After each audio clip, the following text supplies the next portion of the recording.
Hello and welcome to WORT's candidate debate for District 3 on Madison's Common Council. My name is Jade Isiri Ramos. I am a producer and reporter with WORT. And I'm Charly Pittman, news director at WORT Community Radio. Before we get started, a few quick notes. You can see all the candidates up for election as well as these debates in real time on our website at wortfm.org. Just click the Spring 2021 Elections tab. There you can also submit your questions for upcoming debates.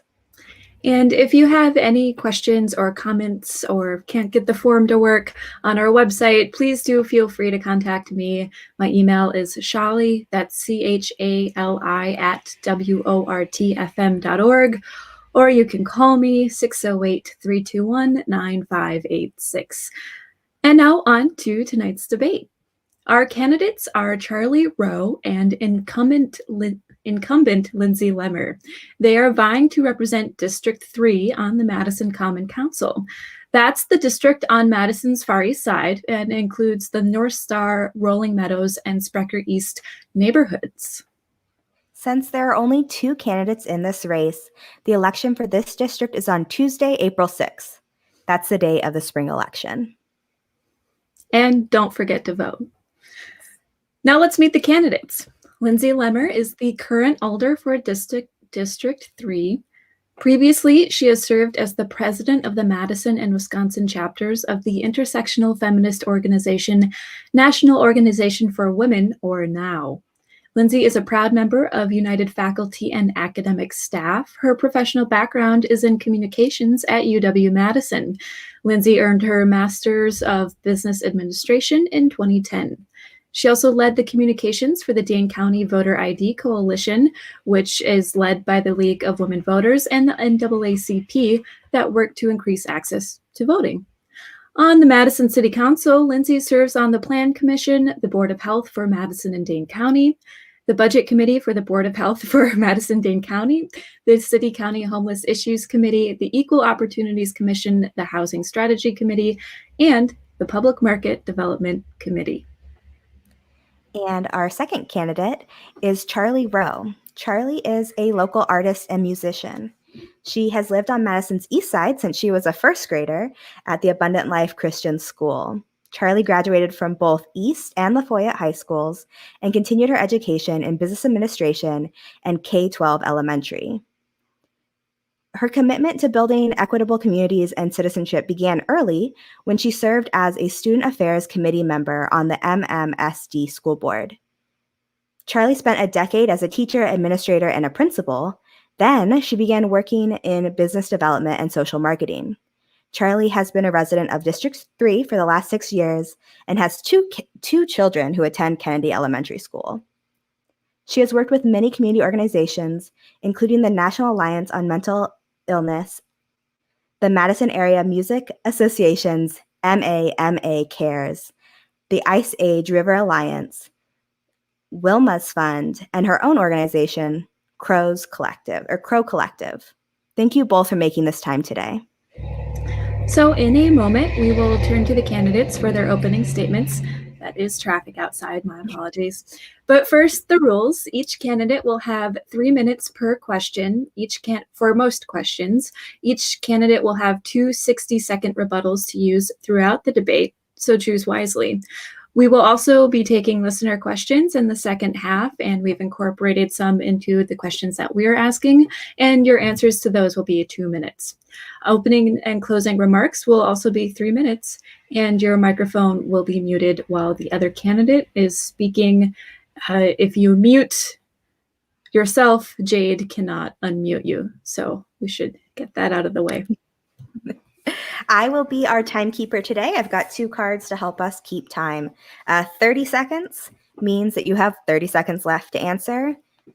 Time means you went over time. You don't have to stop in the middle of your sentence, but finish your sentence or your thought. Fantastic. Our news team has somewhat collectively written questions that we think address the issues facing the city of Madison and your district. As I said, in the second half, we'll be taking listener questions. We flipped a coin before going live, so first up with opening remarks is incumbent Lindsay Lemmer. Lindsay, you have 3 minutes. Thank you. Thank you so much to WART for providing this opportunity. Thank you so much to Charly for being here. My name is Lindsay Lemmer, and I am running for re-election as the District 3 Alder on the Madison City Council. I was born and raised in Madison, and my partner and I live in the Heritage Heights neighborhood. In addition to currently serving on the Madison City Council, I have also seen the legislative process from the other side and advocated for important legislation as a president of the state chapter of NOW, as well as prior to that, the president of the Madison chapter of NOW. I've also worked to increase access to the ballot box as the communications chair for the Dane County Voter ID Coalition, which fights voter disenfranchisement. My professional background is in communications, and I have a Master of Business Administration, which helps me to be a good steward of public dollars. Some of the city level items from this past term that I'm most proud of include sponsoring a pilot mobile crisis unit to respond to behavioral health emergencies that are not public safety issues that will be staffed by a community paramedic and a crisis worker. I sponsored a pilot program with Harambee Village doulas to address racial disparities in maternal and infant mortality rates, which could become a model for the state. I also sponsored the Small Business Equity and Recovery Program to get direly needed aid to businesses struggling due to COVID. I'm also proud of my work on Alder communications. I provide comprehensive newsletters via my Alder blog.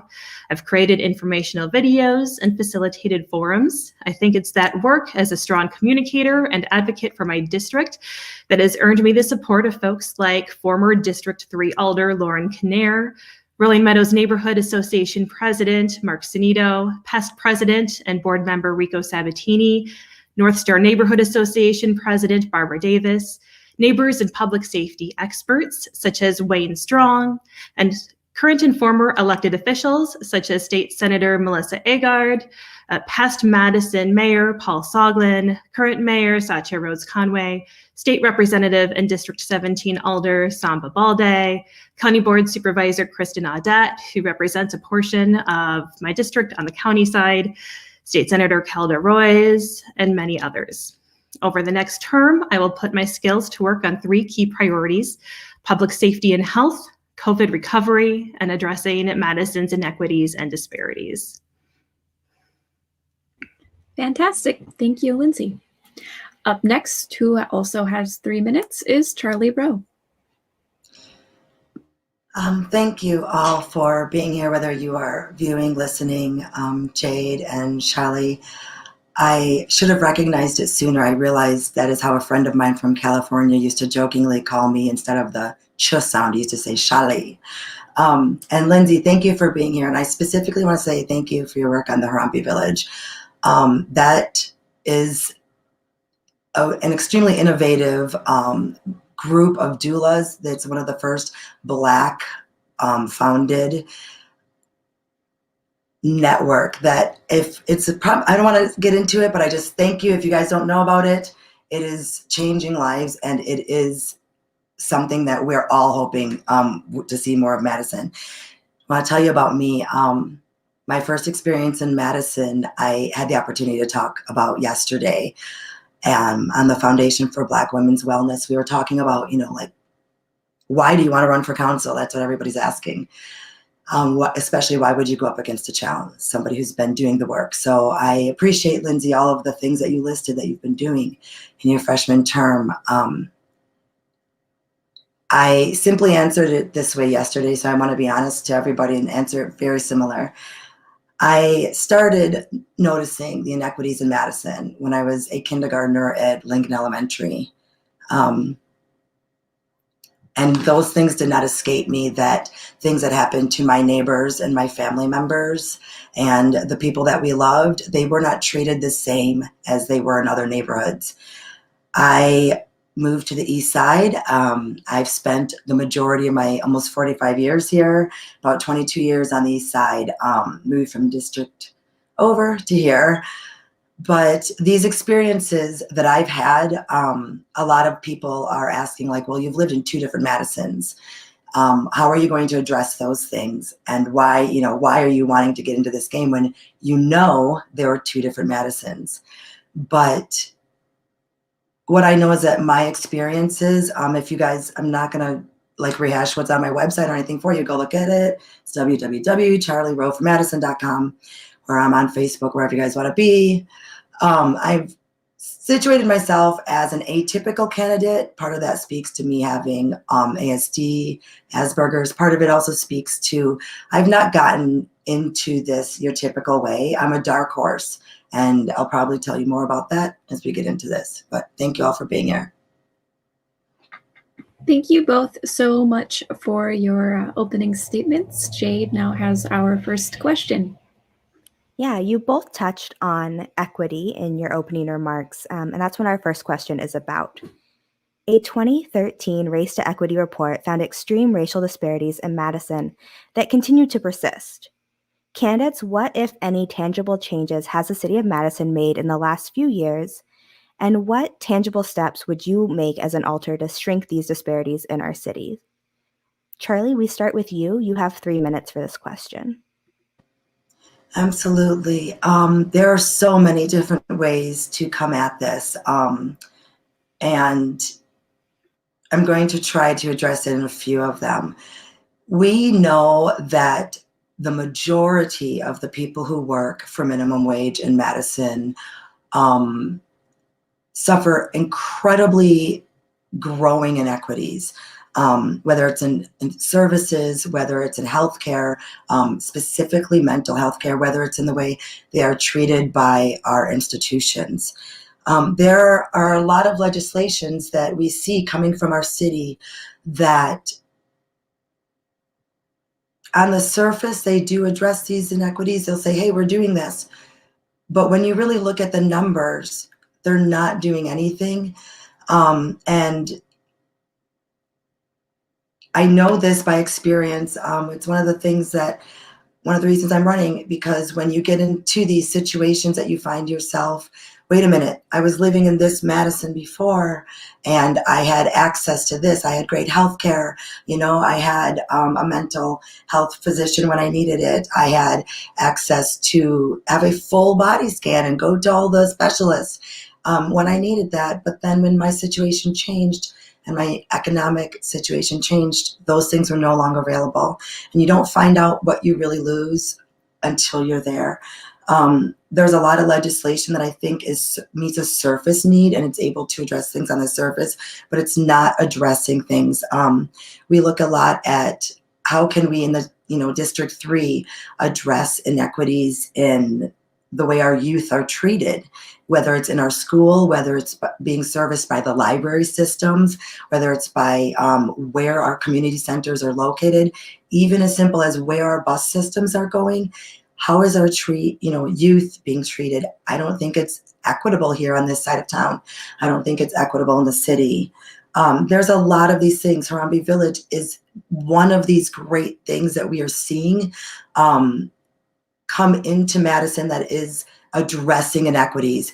Black women have faced incredible, I'm just going to speak from experience since I have 2 of them. I did not have a doula available. I did not have a midwife available. I did not have the birthing options I wanted available. And I have particular health needs that I just wanted what I wanted for my family. And things like this and legislation coming in to meet these things, I got to speak with, I'm going off on tangents because there's so many ways to come at this. I got to speak with State Representative Stubbs, and she's passed this wonderful piece of legislation saying women can wear their hair however they want to at work and not face discrimination. But why are we still writing these surface policies rather than addressing the real inequities? And we need a voice that has lived them to address them well on Common Council. Thank you for that answer, Charly. Lindsay, we are moving to you. You have 3 minutes. Yes, thank you for the question. Madison has certainly been a tale of 2 cities. And if we are going to emerge from this time of COVID as an equitable, inclusive, and thriving city, that we need to center and prioritize addressing our racial inequities. As an alder, I'm proud to have supported programs that have increased opportunities for youth, supported programs for underrepresented communities in starting businesses, initiatives that increase access to housing and shelter, and apprenticeship opportunities that increase access to good jobs. Examples of this work include my sponsorship and support of the Market Ready program, which is a business training and loan program for businesses being started by underrepresented communities. Those will also be part of the future public market. And we need to look at the disparities that exist in every sector of our lives, from healthcare to employment to housing to public safety. We really need to prioritize housing access. That's going to be a big key for addressing our inequities. I'm proud that in this year's budget, we dedicated $3 million to land banking so that we are deliberate with where we are putting affordable housing, and that we can make sure that the amenities that are needed for families to be successful are right there. I'm proud to be working on zoning ordinance changes to be able to increase the amount of missing middle housing in the city. And those are the kinds of things that I think we need to continue doing. Transit is really key as well, and transit access is a serious challenge in District 3. I think BRT is a good idea, and it's going to make getting from one side of town to another much easier. But we also need to increase access to transit throughout this district in terms of the number of stops, in terms of having afternoon, night, and weekend service, which, in particular, a lot of this district east of the interstate does not have access to. That is a very serious equity problem when we're talking about people needing to get to work, needing to get to childcare and school. We really absolutely need to have transit access. Another item that we need to work on is childcare access. That is something that was a crisis before COVID, and it has been exacerbated during COVID. Fortunately, the county was able to invest substantially in keeping childcare facilities open during this pandemic. We need to go a lot further, and that is something that I think the city really needs to work on. Lindsay. Okay, thank you. Any rebuttals before we move on? All right. Seeing none, we will move on to our next question. The COVID-19 pandemic has upended lives, and many of us are grieving family members and friends. This pandemic has also caused financial hardship and closed opportunities for many. Several months ago, the Common Council passed a budget that was characterized by the mayor as painful. Before the pandemic, there were already many worthy projects deserving of staff time and city funds. We want to ask you, what will you prioritize with this smaller than usual budget? And a listener asked a very similar question. They say, will you work to get Madison back to normal after the pandemic, or will you use this disruption to create a new vision for our city? Lindsay, we start with you. You have 3 minutes. That's a great question. Budgets are about priorities, and they must reflect our values. We're in a devastating economic downturn, and people are struggling to stay in their homes. Many have lost their jobs, and we need to emerge from this pandemic as a more equitable and inclusive city. And this is, in many ways, an opportunity to do things better, to make this a city that works for everybody. And I think we do that by investing in housing access. We do that by investing in youth and family support, in transit, and in basic services. We need to increase access to childcare, as I mentioned a moment ago, and we need to support businesses that are owned by underrepresented communities and employ underrepresented communities in order to provide relief and facilitate a successful recovery from COVID. I think some things that we need to be doing include adapting the Market Ready program to provide more tracks so that we have microloans and training and support for specialties for underrepresented communities to be able to do. That's something that the city has started to do. And I think and one of those tracks is childcare, helping people get licensed, helping people who want to start their own childcare facilities, to understand the process and get the resources and support they need. Thank you, Lindsay. Charly, we will move to you. You have 3 minutes on how we move through the end of the COVID pandemic. Absolutely.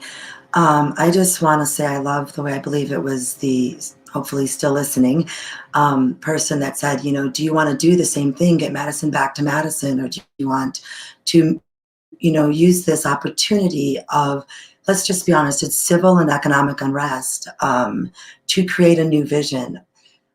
I'm just going to address something Lindsay ended on, which is childcare. I lost my job in childcare when the pandemic started because of all of the upheaval. I saw so many laws being broken, but I also saw these same businesses receiving PPPs. I saw them receiving state funding. And I wondered why, as a childcare worker for so many years, I had to now all of a sudden spend months and months of paying for more training through the 4Cs program to suddenly take care and create my own hub of safety for children. That opportunity wasn't available to me. And so I hear her saying, hey, we're doing legislation that we really have these systems there, but they're not working. So let's do something else. And so I'm here to shake things up is the honest answer. There are real things that I've lived, and I see how these systems have failed. And just putting a new legislation on top, saying it a new way, is not going to fix the inequities. The reality is we've learned now that we can be at home with our children more. We can create more solid environments for our children, but that we also have been spinning so many wheels, paying other people, and that there's things that we can do on Common Council to create opportunities for people who want to continue with their home learning pods or their childcare groups to receive some of the same opportunities that somebody who would have to go through all the hoops of putting them through state childcare. There's things that we can't address at the Common Council level because there's county laws or Wisconsin state laws, but it's time to get creative for our citizens here to address some of the inequities. If you want to get right down to it, a few years ago, Madison said that it requires $17 an hour for one person to live adequately with basic needs met. And yet in Madison, as a single mother of 2 children, when my world was met with catastrophe at the hands of the Madison Police Department, we'll get into that later, and intersecting with the opioid crisis that we need to deal with here, I found myself losing benefits at $12 an hour. Where's the justice in that? I looked at some of the things that the Common Council is addressing. I don't see them addressing these things. I know that there are people like me who have seen what has been happening, and we are saying it's time to rise up. It's time to step into the systems that have created these inequities. Yes, we need to change the systems, but we need to be in the systems to do that. Thank you. Thank you, Charly. Is there any rebuttals before we move on? All right. Seeing none, I'll turn to Charly. Thank you, Jade. So we're moving on to the next topic, which is policing. This week, the new Madison Chief of Police, Sean Barnes, was sworn in. And the City Council has made numerous changes or proposed changes to the Madison Police Department over the past year, maybe a little longer. They recently created a civilian oversight board and independent police monitor position, which is still in the process of being filled. Alders limited what and how much the Madison Police Department can receive from the Federal Military Surplus Program, 1033. They rejected a partial grant to fund more police officer positions, the COPS program. And there is a proposal to ban or restrict the use of tear gas. I don't think the council took that up on Tuesday, but I could be wrong. And 2021 will bring a pilot crisis response unit for behavioral health emergencies. That's a lot. What do you think of these recent steps made by the council? And once you address that, are there additional policing reforms that you support or would sponsor, given the protests against police violence and several nights of civil unrest downtown this summer?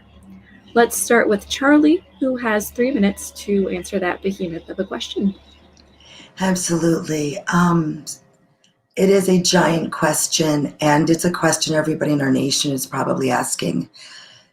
But for people like myself on East Side Madison, it's something that it affects our everyday life. I received my nominations the night before they were due by knocking on my neighbor's doors during a snowstorm. Not as bad as tonight, thankfully.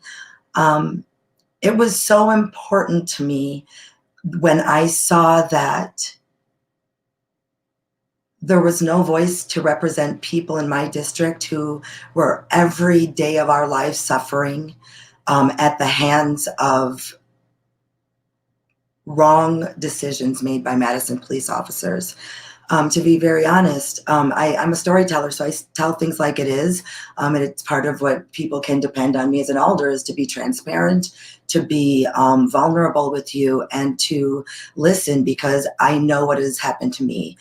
Without getting all into it, I've stood before our Common Council as a victim of brutality at the hands of the Madison Police Department.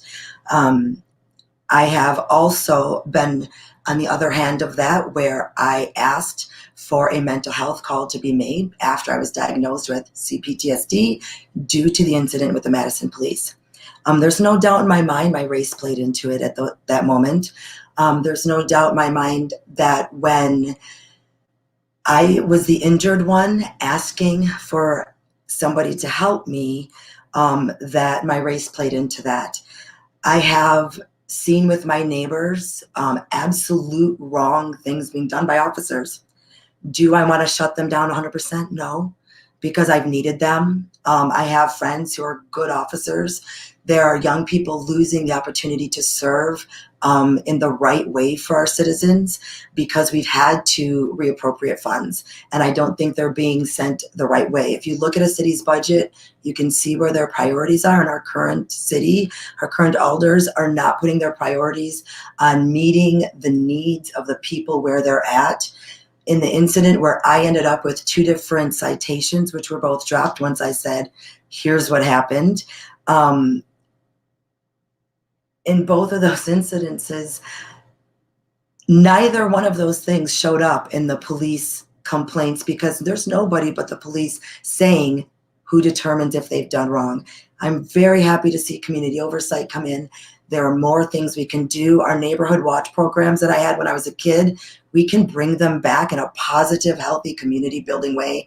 We need to take some of the authority away from our police, but we need to support the good police we have. Thank you, Charly. Lindsay, you have 3 minutes for that question as well. Thank you. I think that we need to recognize that we ask police to do too much. They have been the first responders to everything.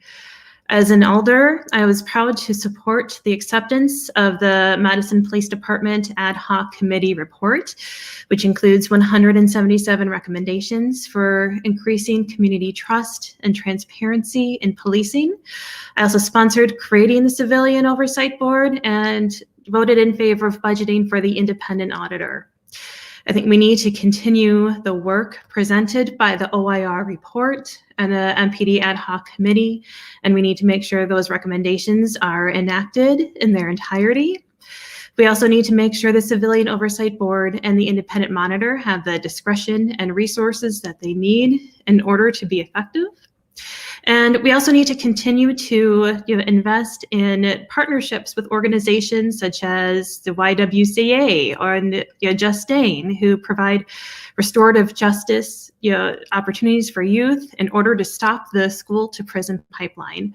And we also need to look at how we are investing in public safety. Many of the recommendations of the MPD ad hoc committee report require proper funding in the community outreach and resource team, the core team within the Madison Police Department. So we need to make sure that those resources are there so that we can fulfill those obligations, and so that we do have the progressive items that are asked for in the report, and are already being worked on within MPD. Okay, thank you for your answers to that that giant question. Are there rebuttals? Anything you'd like to follow up on that your opponent said? Charlie, Yes. you have one. Thank you. Lindsay, correct me if I'm wrong, but when I first decided to do this, I was looking at some of your previous writings, and it struck me that previously you've said, I believe the Madison Police Department will tell us when they need our help. And I was like, well, now she's advocating for this defunding the police platform. And it struck me that you were also then going to, you were highly advocating turning a lot of that reappropriation of the funds into like a 535, I believe, % increase in alder salary. So I'm just wondering what really was informing the police will tell us to now, they obviously need help. What kind of brought that switch? Go ahead, Lindsay. So I'm a little unclear on what that's referring to, but I'll go with what I think it is. The council voted to approve having non-binding referendum questions on the spring ballot based on the recommendations of the task force on government structure, which met 90 times over the course of 2 years to look at how we can make our local government more inclusive and more modern. And changes to the council size and structure are by state statute need to be voted on and decided by the voters, not by elected officials. I supported putting those questions on the ballot. That is not an endorsement or an indication of my opinions on those questions.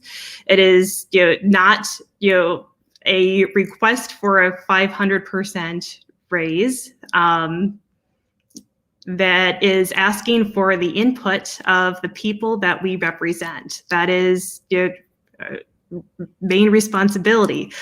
In order to find out what the voters want to do as far as the task force and government structure recommendations, we need to have those non-binding referendum questions, and then use that information to put binding referendum questions on the ballot, because any of those changes have to be done along with redistricting, which Okay. will happen by 2023. Thank you. Lindsay, I think we do also have a listener question about the TFOG's proposal, so I think we'll circle back to that in a little bit. But first, I actually did have a follow-up to our policing question. The first question was wide and overarching. The next one is a very specific listener question that was submitted prior to the debate. So about 2 weeks ago, the city committee tasked with taking on body cameras decided 5-1 to recommend a pilot program for body cameras for the Madison Police Department. The city has been discussing body cameras for Madison's police force since at least 2015. Kim from Madison would like to know if you support body cameras for Madison police officers, yes or no? If so, why? And if not, why not? Lindsay, we'll start with you. You have 2 minutes for this question. Yeah, thank you for that question. Body cameras have been discussed and reviewed and debated in Madison for many years, and there are strong feelings on both sides of this issue.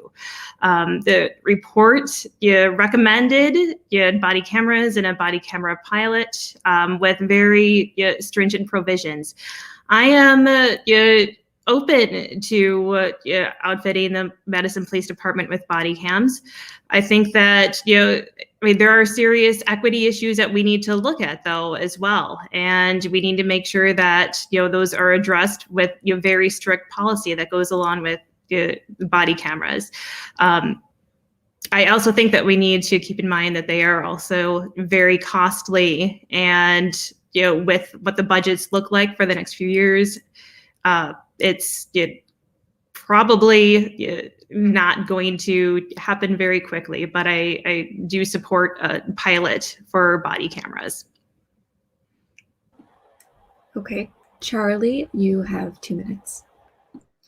Absolutely. So it's interesting that we're talking about a pilot for it, because one of the things I learned in the incident where I made a mental health call and was taken to detox instead of to a UW hospital at the erroneous decision of a Madison Police Department officer, they told me that the sergeant present did have a body cam on, but it was not operating. There was also a mental health officer present who did not announce herself.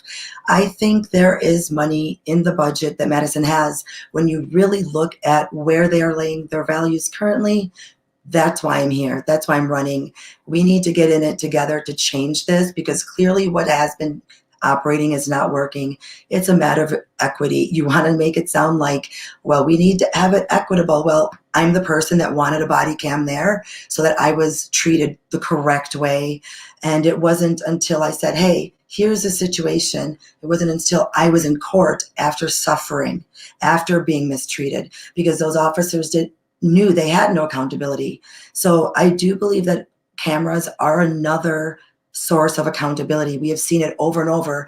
We know that a lot of things that affected our country and have brought the riots right to our own street, we would not know about without body cameras. So if you want to make it an issue of equality, it would have been much better for me as a civic servant here to have had that officer had an operating body camera, because I would have never gotten a ticket. I would have never been re-traumatized, and I doubt that officer would have ever injured me. Okay, thank you for answering that listener question. We turn it now over to Jade. Yeah, so you are both running on a platform to increase and improve public safety. Can you elaborate where you see the gaps in public safety for District 3 specifically? And if elected, how would you use your seat on City Council to address those gaps? We'll start with Charly. You have 3 minutes. Absolutely. It's the day-to-day things and it's the giant things. We've already talked about the really big things of public safety that we need to address. So the little things are these: every morning somebody is forgetting to leave their garage door open, or the cat jumped on, the garage door opener, and somebody's taking 5 minutes to run in there and steal the buzzsaw they just earned, And there are programs that we could be, let's just say, upscaling that are not being utilized. I want to come back to Neighborhood Watch. I know it's been demonized by some as, we don't want to go back to that, calling on our neighbors, but I grew up on the east side, and I, as a child, liked seeing that little, hand in the window saying, this is a safe house for you. And I think there's ways that we can build a sense of community again. I really appreciate my neighbors on next door saying, hey guys, somebody has a camera over here. I said to my friend, if MG&E can afford to send everybody a $50 light bulb packet, why can't we send everybody, a little $35 doorbell camera, and have it be where just there's a hotline, we can do legislation like this, folks. It's creative and it's innovative, but we can do this. And $50, it's optional, but there's so many things that we can do. Let's get right down to services. I live at the intersection of Swanton and Milwaukee. Bus transit planning.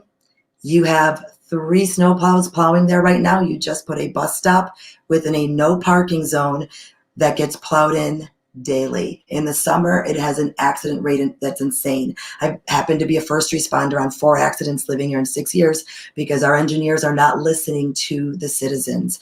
There was an accident out here recently this past summer. Public safety. I was a witness. We called it into the police. We ended up calling McDonald's with the officer. I had to speak Spanish because she did not speak Spanish, but we verified she was a U.S. citizen employed at McDonald's. She ended up being taken away against her will. We have it on camera. But the whole issue was she had hit a light pole. We were told to turn our cameras off by the Madison police, go inside our house because that light pole was unsafe. I contacted my alder and my city. That light pole remained over our front yard for 3 months before anybody came to look at it. These are public safety issues. They're not being addressed. There are things that we can utilize within the Madison Police Department, like our community officers, and really having them be a part of the community rather than working against the community. There are other options than what we have on the table right now. And I think a large part of it is creating a better sense of community in District 3.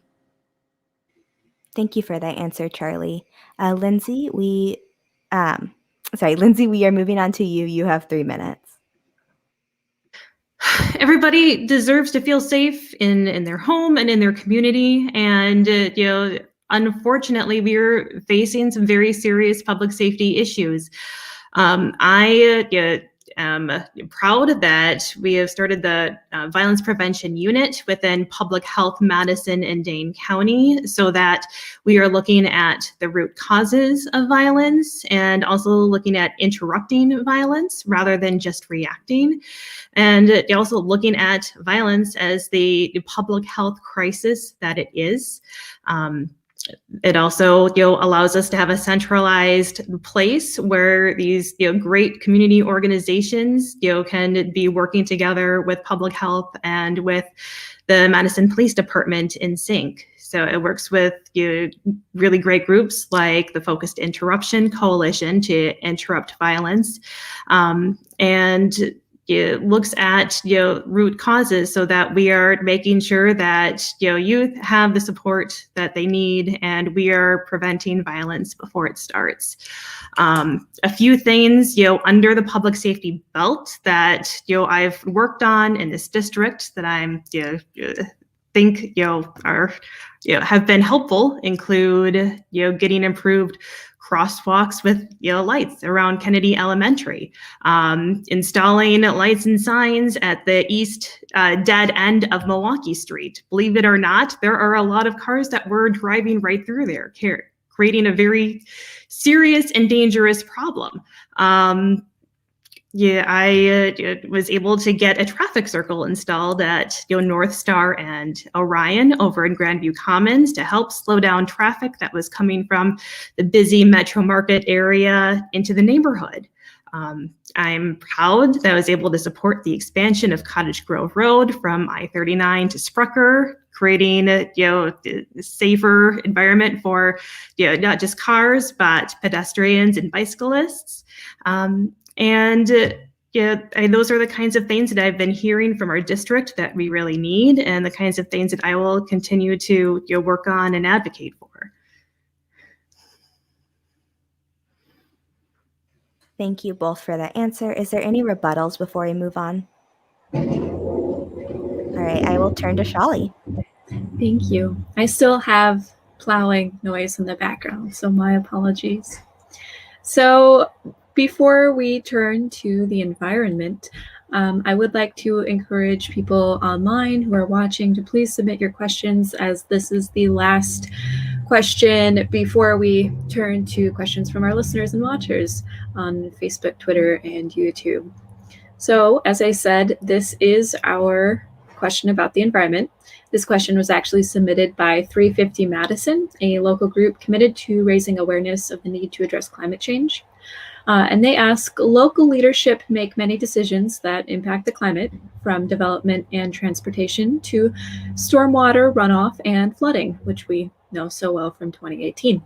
The folks at 350 Madison ask, if elected, how will you help Madison adapt to climate change impacts we are already experiencing in this city? Let's start with Lindsay, who has 3 minutes. Thank you so much.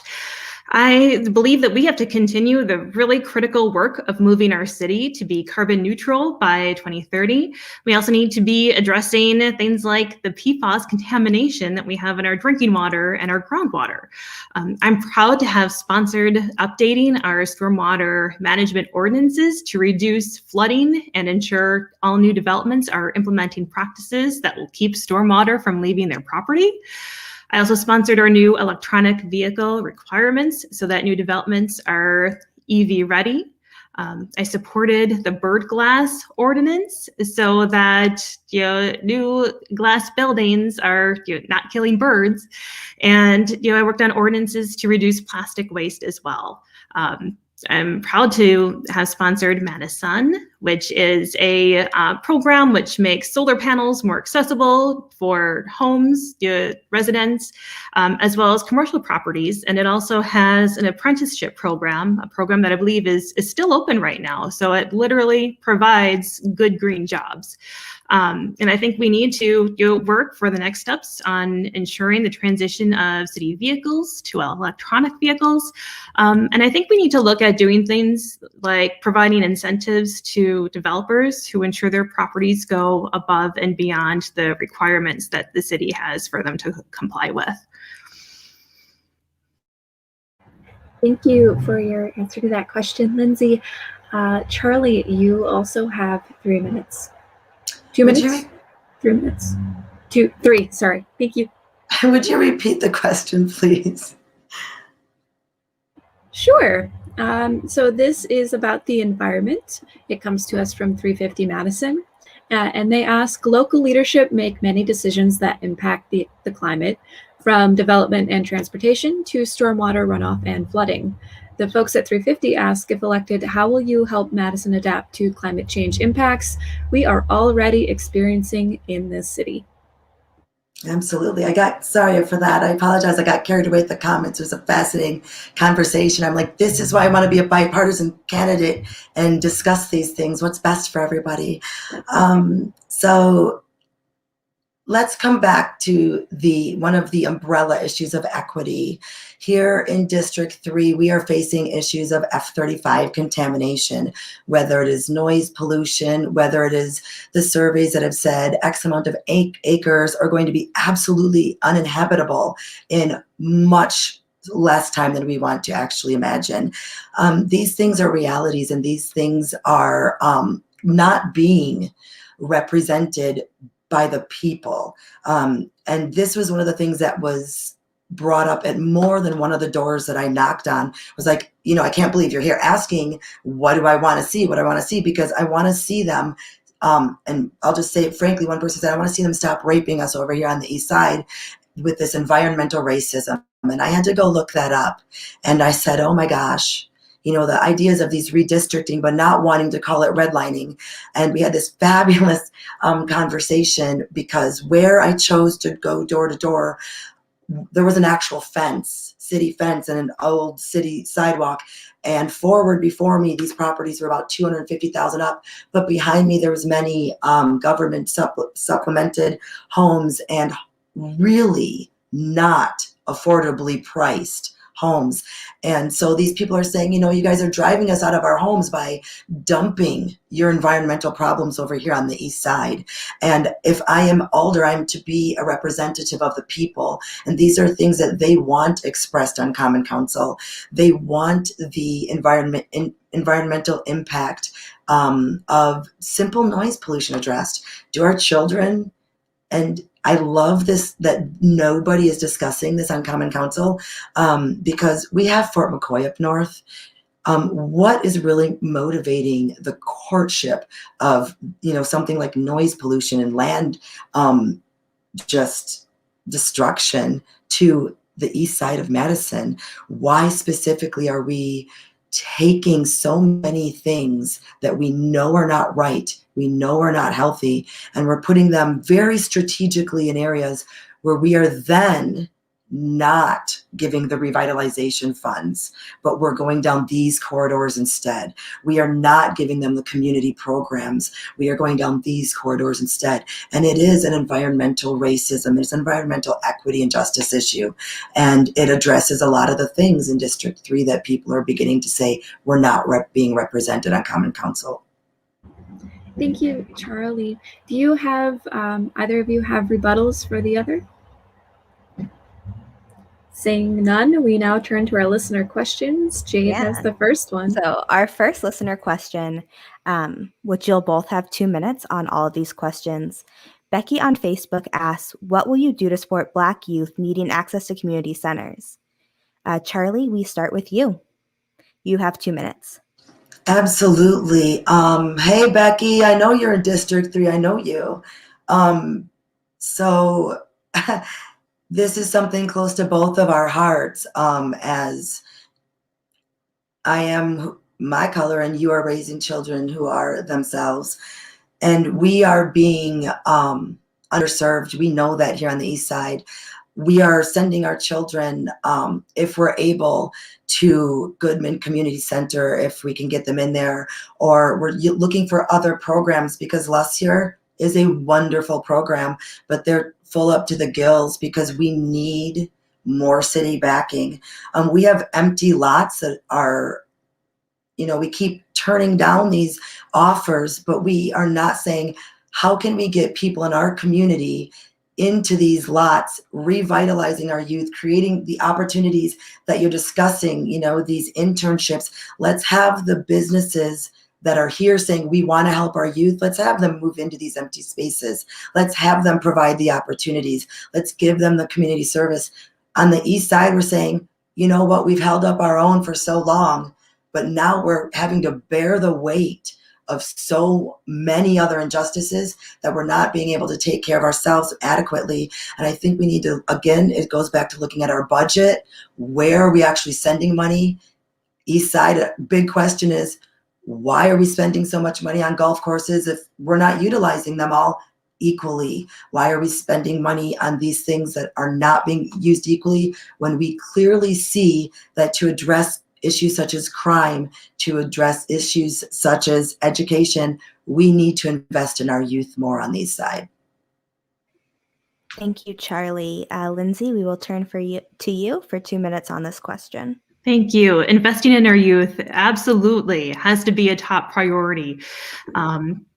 I am proud to have supported increasing investment in our Madison public libraries, supported hiring our first youth librarian, and supported increasing and changing how we fund community centers. And we absolutely need one over here. Other things that I have done to support youth include, I was proud to be able to get in the budget the new Galaxy Park, which is next door to the Harmony on Milky Way. The Harmony is home to over 150 children, last I knew, and there's a ton of other children over there too. So having a place for them to play is critically important. I supported getting improvements done to Portland Park, including getting rid of the old non-functional light pole and backstop and having a basketball court over there. And we need to continue improving our parks and providing more youth opportunities out here. Having a community center is something that I am 100% supportive of and have been working to achieve. And having supervised youth programming opportunities is something that I will continue to work for. We also have MSCR out here, which does great work, and they need to be supported in that. Thank you. Any rebuttals before we move on? All right, I'll let Charly ask the next question. Yeah, thanks, Jade. So we did sort of, this did come up, but in an abbreviated fashion. So let's spend a more substantial amount of time on it. Madison voters have a special treat on the spring ballot to vote on. They'll see an advisory referendum question about whether to change the structure of the Madison City Council. Stu on Facebook has a question related to that.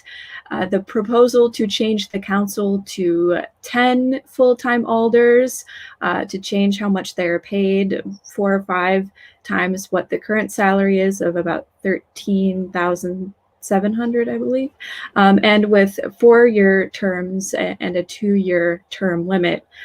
There's a lot of research that went into this proposal from the task force on the structure of government. But what are your thoughts on that? We will start with Lindsay, who has 2 minutes. Thank you. I'm going to repeat a little bit just to set context. So the task force on government structure met 90 times over 2 years to look at how we can modernize our local government and how we can make it more inclusive and equitable. They made recommendations based on that, and some of those recommendations are going to be on the ballot in April in the form of a non-binding referendum. As far as changing the council from going part-time to full-time, I have concerns. I think it's a mixed bag. But it is a serious equity problem. Being an alder is, a full-time job, and that means that there is great variation, throughout the city, in terms of, the amount of, representation one can have, because, it does take a certain amount of privilege to be able to do a full-time job, and find another, have another way of supporting yourself. So that it means that it does tend to favor folks of greater means, or folks who are retired who can dedicate the time to it. Whether that means we should go to a full-time council, I think perhaps we should be looking at other ways of making the job more manageable. I think it's a very unfortunate question to be asking right now when people are struggling to stay in their homes and are losing their jobs. And at the city level, city employees have mandatory furloughs. Services have been cut. So I think it's a very difficult and I think it's a very difficult time to expect people to invest more in their elected officials when there's so many other things that we should really be investing in. As far as the number of alders, I also have concerns about reducing. I think that's going to create some new challenges. Thank you. All right, Charly, you have 2 minutes as well. Thank you. I'm glad to hear you say that now, Lindsay. So this is something that I've been asked before, and so if you're unaware of some of the numbers, I'm hoping I'm getting them right. I believe the current annual salary for alders is around $12,950.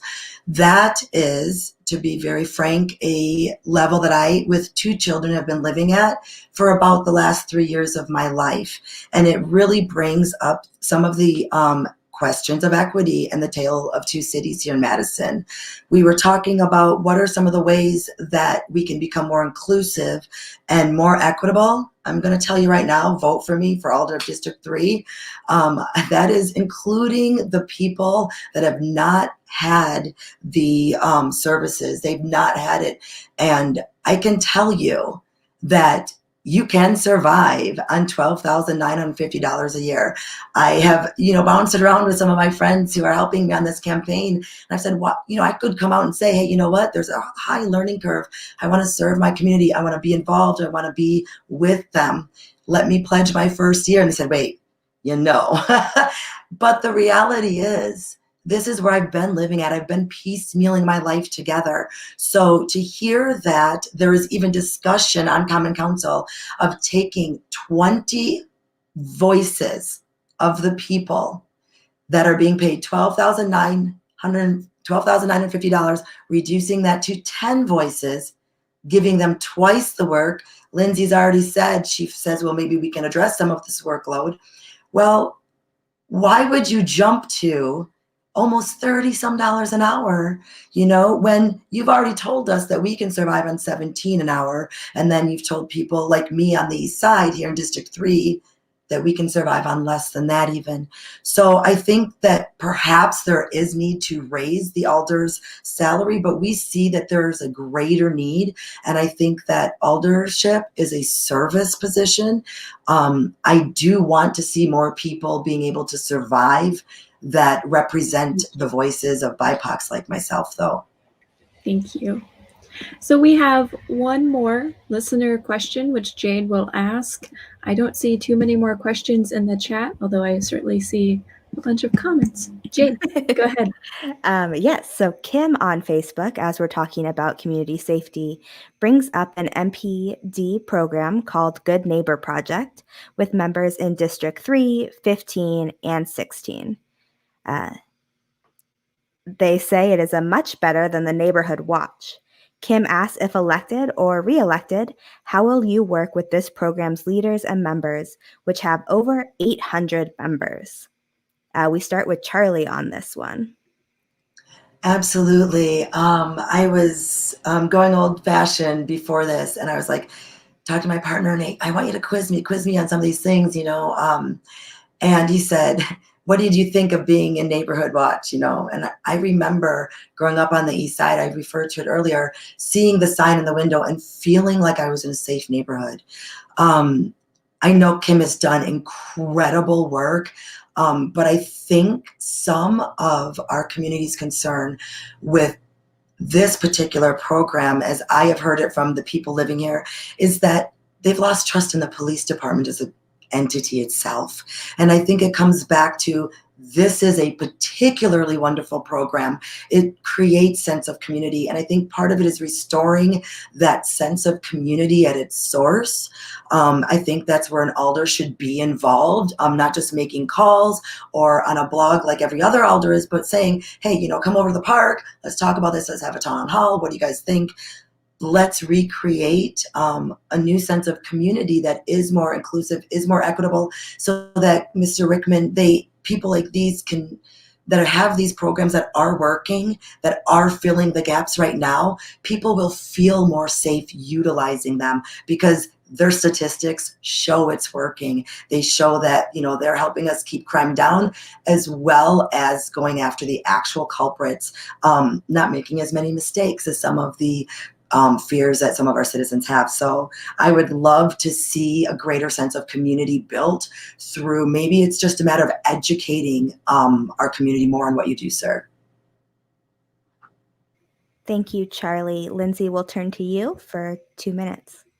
Yeah, the Good Neighbor Project has, you know, a lot of great information, ideas, and resources. I'm a fan of the 9 p.m. routine.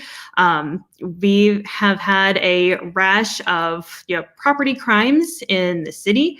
Unfortunately, it's been no different in District 3. So encouraging people to make sure that their garage door is down, that their house is locked, that their car is locked, and that they don't have any valuables that are visible in their cars is a good thing to do. It's also a really good practice to abide the 9 neighbor model, which is one of the key tenets, from what I understand, of the Good Neighbor Project, is to get to know your neighbors. They are your first responders. Know the people who live in the houses in front of you, know the people who live in the houses next to you, and know the people who live in the houses behind you. And the same is true in apartments and condos. Get to know your neighbors and share contact information so that you can, you know, watch out for each other and be in touch in case something, you know, doesn't seem right. So I think, you know, the Neighbor Project has a lot of great stuff in it. You know, I agree, we should be, you know, having engagements. I organized a public safety forum last year, a little bit before everything shut down due to COVID. And I was really proud that we got, you know, different voices, people who came, you know, to public safety from very different points of view, talking and understanding where each other was coming from. And I think, I mean, those are things that, you know, we need to continue to do. Yeah, I think that's all I got. Thank you, Lindsay. This brings us to our final remarks. It's amazing how fast this hour goes. Lindsay, we are starting with you. You have 3 minutes for your closing remarks. Okay, thank you. And thank you again to Wart for providing this opportunity, for providing voters this way of learning more about the candidates so that they can make an informed decision when they cast their ballot. Thank you so much to Charly for being here and sharing her ideas and her vision for a better Madison and District 3. This is an unprecedented time. The challenges that we face make me more committed than ever to working to ensure our city emerges from this a safer, more equitable, and more inclusive and thriving place to live, work, and raise a family. Our work reimagining public safety needs to take into account root causes and support solutions that aren't just reactive, but are proactive. I'm proud that we are expanding the Violence Prevention Unit within Public Health Madison and Dane County, where they're doing this vital work through collaboration and partnership with organizations like the Focused Interruption Coalition, the Madison Police Department, and others. I'm proud that the city is finally, after years of community work to get us to this point, establishing a pilot mobile crisis unit to respond to calls that are behavioral health emergencies. We have work to do in expanding the usage of our racial equity and social justice initiative framework to make sure that we are looking at everything with a racial and social justice equity lens. And we need to take bold action to emerge from this pandemic as the inclusive and thriving city that we want it to be for everyone. And I am committed to working to get us there. You can learn more about my campaign at lindsayforalder.com and on Facebook. And please be sure to vote April 6th, or you can vote from home by requesting your absentee ballot at myvote.wi.gov. Thank you, Lindsay. Charly, you have 3 minutes for your closing remarks. Yes, thank you again to Ward, Charly and Jade and Sybil. I'm going to assume was involved, but still I just like saying hi. It is so much more than being about me or my ideas or my vision.